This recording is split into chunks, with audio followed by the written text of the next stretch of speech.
उनको जिंदा जलाकर तुमसे पुजवा दिया, उनको जिंदा जलाकर तुमसे त्योहार मनवा दिया और तुम ना समझ आज तक उस त्योहार में उलझे हो। सवाल तो करो, खोजबीन तो करो कि कौन थी होलिका जिसको हम हर वर्ष जलाते हैं। अगर सवाल करोगे तो जरूर पता चलेगा कि ये कहीं ना कहीं तुम्हारे ही खिलाफ एक षड्यंत्र। हार करके तुम्हें हरा कर अपनी शत्रुता की घृणा में छल कपट से बल से हराने के बाद उन्होंने तुम्हें तुम्हारी हार का जश्न मनवा दिया। देखो ना, शातिराना दिलीचे वो से तुम्हें कंगाल कर देते। यही है तुम्हारे लिए त्योहार, तुम्हारी हार। हर त्योहार तुम्हारी जमा पूंजी को खर्च कर जाता है।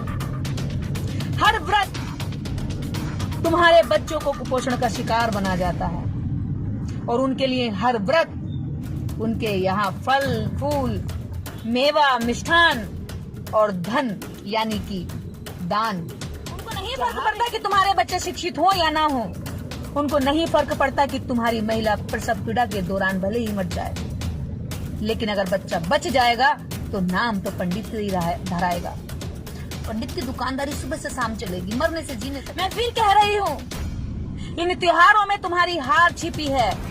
जिस दिन इन त्योहारों की व्याख्या करने लगोगे, पढ़ने लगोगे, इसके पीछे झांकने लगोगे, इसके पीछे का सच जानने लगोगे, तो तुम्हें पता चलेगा कि उसमें तुम्हारा गौरवशाली इतिहास था। कि अगर इनको बता दिया कि ये लड़ाकू कौम है तो ये फिर लड़ बैठेगी। उन्हें पता था कि ये स्वाभिमानी कौम है तो फिर स्वाभिमान जगा बैठेगी। उन्हें पता था कि ये कौम एकजुट होना भी जानती है, अगर इन्हें पता चल गया तो फिर से एकजुट हो जाएगी। और अगर एकजुट होगी तो ये क्या कर डालेगी, उन्हें इस बात का भय है। पता था कि अगर इनको बता दिया कि ये लड़ाकू कौम है तो ये फिर लड़ बैठेगी। उन्हें पता था कि ये स्वाभिमानी कौम है तो फिर स्वाभिमान जगा बैठेगी। उन्हें पता था कि ये कौम एकजुट होना भी जानती है, अगर इन्हें पता चल गया तो फिर से एकजुट हो जाएगी। और अगर एकजुट होगी तो ये क्या कर डालेगी, उन्हें इस बात का भय।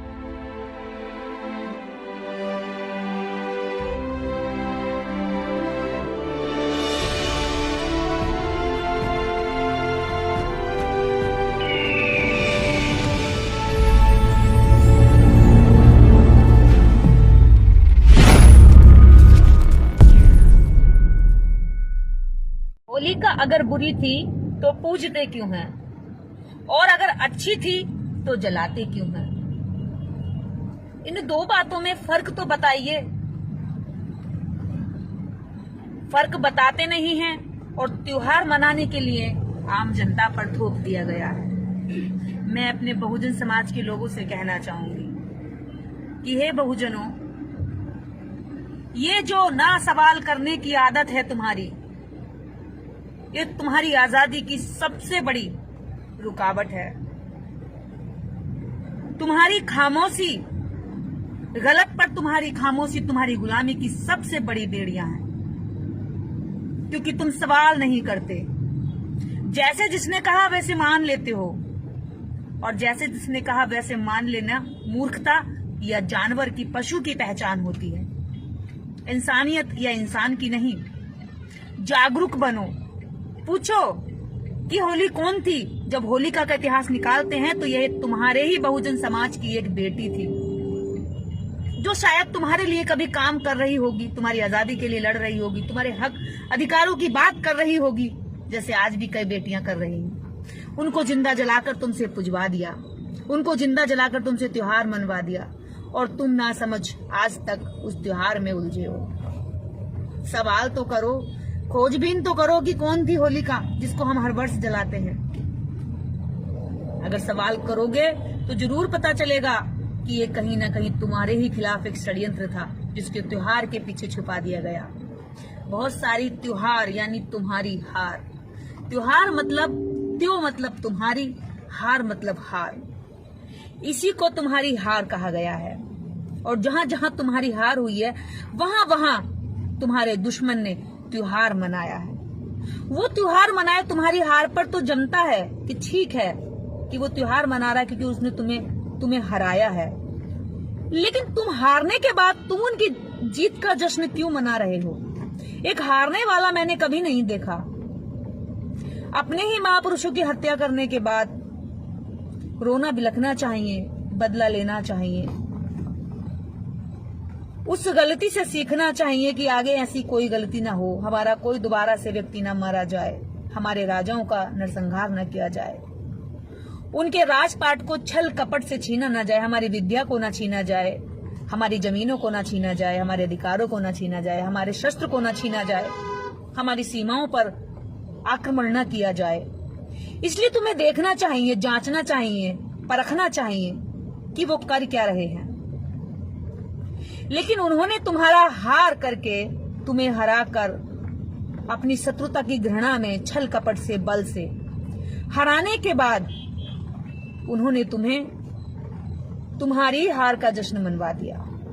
देखो ना शातिराना दिमाग कितना है कि तुम हारे भी तुमसे बदला लेने की बजाय तुम्हें यह देखना चाहिए था कि हम हारे हैं तो क्यों हारे हैं, कहां कमी रह गई, क्या गलतियां हुई, कैसे हार गए। जब रण में एक सिपाही, एक योद्धा हार कर आता है तो अपनी गलतियों की समीक्षा करता है। तुम गलतियों की समीक्षा ना कर लो, तुम दुश्मन की पहचान ना कर लो, तुम अपनी ताकत का एहसास ना कर लो, इसलिए तुमसे उन्होंने जश्न मनवाया, त्योहार मनवाया। और जानते हो तुम्हें एंटरटेनमेंट बहुत ज्यादा पसंद है, और हिंदू धर्म सिर्फ एंटरटेनमेंट पर टिका हुआ है। अगर इसमें मनोरंजन ना हो तो इस धर्म में कोई टिकेगा नहीं। और इस देश के बहुजन मूल निवासियों को जब काम करके थकने के बाद एंटरटेनमेंट चाहिए होता है तो उन्हें पता है कि इन्हें क्या देना है, वो तुम्हें धर्म परोस देते हैं। और आने वाले हर एक महीने में एक त्योहार निकलेगा, एक व्रत निकलेगा, एक अनुष्ठान निकलेगा, एक पूजा निकलेगी, त्योहार निकलेगा। यानी कि साल में अगर 20 त्योहार आ रहे हैं तो 20 बार उन्होंने साल में तुम्हें हराया है। अगर 100 बार व्रत आ रहे हैं तो तुम्हें तुम्हारे अधिकारों से व्रत किया है। व्रत मतलब अलग किया है। वो तुम्हें भूख से, रोटी से इसीलिए अलग करना सिखाते हैं ताकि तुम भूखे तड़प कर मर जाओ। खुद 56 भोग खाते हैं और तुम्हें व्रत करना सिखाते हैं। खुद त्योहारों के नाम पर बड़ी बड़ी धन लूटते हैं, कमाई लूटते हैं, लेकिन तुम्हें त्योहारों के नाम पर तुम्हारी जेबों से तुम्हें कंगाल कर देते हैं। यही है तुम्हारे लिए त्योहार, तुम्हारी हार। हर त्योहार तुम्हारी जमा पूंजी को खर्च कर जाता है। हर व्रत तुम्हारे बच्चों को कुपोषण का शिकार बना जाता है, और उनके लिए हर व्रत उनके यहाँ फल फूल, मेवा, मिष्ठान और धन यानी कि दान चढ़ावे के रूप में पूरे आने वाले अगले 1 महीने के लिए इकट्ठा हो जाता। फिर वो अगले महीने कुछ कर लेते हैं, अगले महीने फिर आपको बुला लेते हैं। यानी कि त्योहारों के नाम पर तुम्हारी जितनी बार हार होती है वो जश्न मनाते हैं। सोचने वाली बात यह है कि जब मेरी हार हुई है तो मैं उसका जश्न क्यों मनाऊं? मुझे उस हार की समीक्षा करनी चाहिए ना कि कहां गलती हुई है। लेकिन तुम भी जश्न मनाने निकल पड़ते हो लेके ढोल धमाके। यही है तुम्हारी मानसिक गुलामी, यही है तुम्हारा मानसिक वह कमजोरी जिसके कारण इस समाज में अनेकों महापुरुषों ने अपना जीवन लगा दिया। संघर्ष कर करके अंतिम समय तक तुम्हें सिखाने, समझाने, पढ़ाने और आगे बढ़ाने में अपने जीवन की ऊर्जा लगाते रहे। आखिरकार फिर मनुवाद के शिकार हुए वो, क्योंकि वो कोई छोटा काम करने नहीं निकले थे। तुम्हारी गुलामियों की बेड़ियां काटना एक आसान काम नहीं है। इसको काटने के लिए, इसको तोड़ने के लिए, इससे आजाद कराने के लिए, मुक्ति दिलाने के लिए अनेकों महापुरुषों ने जीवन लगाया है। ऐसा छोटा मोटा भी नहीं लगाया, डट कर उस व्यवस्था से सामना किया है जिस व्यवस्था में तुम्हें गुलाम और दास बनाए रखा, जिस व्यवस्था में उन्हें हलवा पूड़ी खाने मिलते हैं और उसी व्यवस्था में तुम्हें सूखे निवाले भी मुयस्सर नहीं होते। उस व्यवस्था में वो चाहते थे कि तुम्हें भी अच्छा भोजन मिल जाए, तुम्हें भी सारे शक्ति संसाधनों में हक मिल जाए। तुम इतनी मेहनत करते हो तो तुम्हें बराबरी भी हाथ लगे, लेकिन तुम तो उनके जश्न में जश्नगीन हो जाते हो। तुम तो उनके माने हुए त्योहारों में एकदम से खो जाते हो, भूल जाते हो कि तुम्हें करना क्या है। और वो यही तो चाहते हैं कि जो वो चाहते हैं वो तुम करते रहो। एक बार जरा सवाल करके देखना, तुम उनकी आंखों में कांटे की तरह चुभोगे। सवाल तो करना जरा। जिस दिन सवाल करोगे उस दिन दुश्मन हो जाओगे, और जब तक बिना सवाल किए उनके चरण दबाते रहोगे, उनके कहने से त्योहार मनाते रहोगे, उनके कहने से मंदिर जाते रहोगे, व्रत करते रहोगे, पूजा करोगे, निष्ठान करोगे, मरने तक भी तुम्हारा पीछा नहीं छोड़ेंगे। मरने के बाद भी स्वर्ग में तुम्हारे पिता को माता को स्वर्ग पहुंचाने के लालच के नाम पर तुमसे हलवा पूरी खा लेंगे, 56 भोग लगा लेंगे, तुम्हारे रोते शोक के घर में भी खा जाएंगे। उन्हें पता है कि ये मूर्ख खिलाएंगे। तुम्हारे घर में तुम्हारी पत्नी बच्चे को जन्म दे के हटी है, लेकिन उसके लिए खाने को अच्छा नहीं होगा, पर एक पंडित बच्चे का नाम रखने के नाम से खा जाएगा। जेब में जो होगा 2-4 पैसा वो भी ले जाएगा। उनको नहीं फर्क पड़ता कि तुम मरो या जियो, उनको नहीं फर्क पड़ता कि तुम बीमारियों का शिकार हो जाओ, उनको नहीं फर्क पड़ता कि तुम कैसा जीवन जी रहे हो, उनको नहीं फर्क पड़ता कि तुम्हारे बच्चे शिक्षित हो या ना हो, उनको नहीं फर्क पड़ता कि तुम्हारी महिला प्रसव पीड़ा के दौरान भले ही मर जाए, लेकिन अगर बच्चा बच जाएगा तो नाम तो पंडित से ही धराएगा। पंडित की दुकानदारी सुबह से शाम चलेगी, मरने से जीने तक चलेगी। मैं फिर कह रही हूं, इन त्योहारों में तुम्हारी हार छिपी है।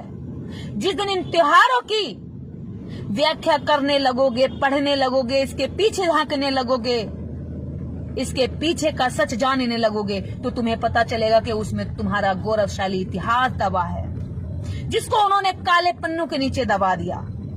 उन्हें पता था कि अगर इनको बता दिया कि ये लड़ाकू कौम है तो ये फिर लड़ बैठेगी। उन्हें पता था कि ये स्वाभिमानी कौम है तो फिर स्वाभिमान जगा बैठेगी।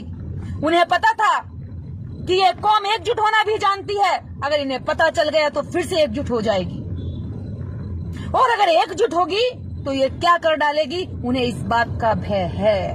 वो जानते हैं तुम्हारी ताकत को, भले ही तुम ना जानो अपनी क्षमताओं को। फिर एक बार कहती हूं, त्योहार, त्यो मतलब तुम्हारी, हार मतलब हार। जितने भी त्योहार मना रहे हो उसमें तुम्हारी हार है। हर त्योहार के पीछे एक कहानी है, और हर कहानी के पीछे तुम्हारा इतिहास छुपा है, और हर इतिहास के पीछे तुम्हारी गौरव गाथाएं जुड़ी हैं, और हर गौरव गाथा में तुम्हारा शौर्य जुड़ा है, तुम्हारी एकता जुड़ी है, तुम्हारा खून और पसीना मिला हुआ है।